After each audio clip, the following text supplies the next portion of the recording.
أعوذ بالله من الشيطان الرجيم بسم الله الرحمن الرحيم السلام عليكم ورحمة الله وبركاته. തജ്വീദിൻ്റെ 24-ാമത്തെ ഭാഗമാണിന്ന്. ഇതിൽ വിശുദ്ധ ഖുർആൻ ഓതുന്ന സമയത്ത് നിർത്തുമ്പോൾ ശ്രദ്ധിക്കേണ്ട കാര്യങ്ങളാണ് പറയുന്നത്. നിർത്തുമ്പോഴുള്ള വിവിധ അടയാളങ്ങളെ സംബന്ധിച്ച് കഴിഞ്ഞ ക്ലാസ്സിൽ നമ്മൾ പഠിച്ചു കഴിഞ്ഞു. അതിൽപ്പെട്ട നിർത്തേണ്ട ചില ചിഹ്നങ്ങളാണ് ഇവിടെ കൊടുത്തിട്ടുള്ളത്. ഫത്ഹ്, കസർ, ദൊമ്മ്. കസറിൻ്റെ തൻവീൻ, ദൊമ്മിൻ്റെ തൻവീൻ, അതായത് 2 കസർ 2 ദൊമ്മ്. നീട്ടാനുള്ള കസർ, നീട്ടാനുള്ള ദൊമ്മ്. നിർത്തുന്ന സമയത്ത് അവസാനത്തെ അക്ഷരത്തിൽ ഇതിലേതെങ്കിലും വരികയാണെങ്കിൽ അവിടെ സുക്കൂനാക്കിയിട്ട് വേണം നിർത്താൻ.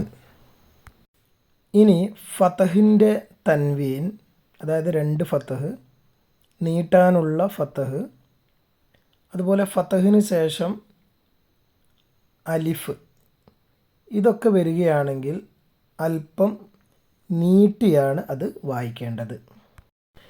ഇനി അവസാനത്തെ അക്ഷരം വൃത്താകൃതിയിലുള്ള താ ആണെങ്കിൽ അതിനെ ഹ സുക്കൂൻ ആക്കിയിട്ട് വേണം നിർത്താൻ. ആ തായുടെ മുകളിൽ 2 ഫതഹാണെങ്കിലും അതേ രീതിയിൽ തന്നെ നിർത്തേണ്ടതാണ്. ഹ് എന്നാണ് ഉച്ചരിക്കേണ്ടത്. ഇനി ഇതിൻ്റെ ഉദാഹരണങ്ങൾ. റസൂൽ, ഗൈരിഹ്, യുൻഫിഖൂൻ, ثمانية, فنسي, رقيبا, زكريا. In the Holy Quran, all verses are marked with a perfect stop or conclusion known as waqf tam in Arabic.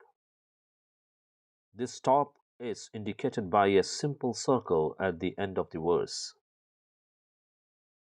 signaling to the reader to pause.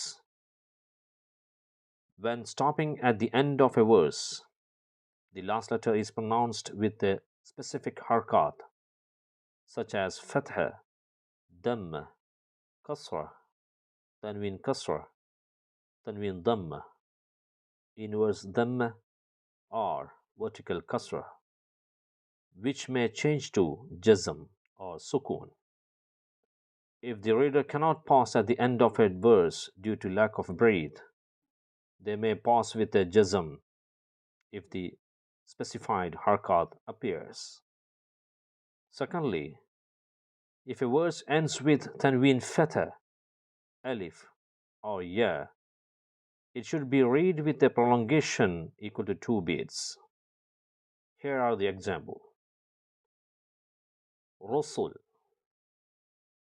غيره, ينفقون, 8,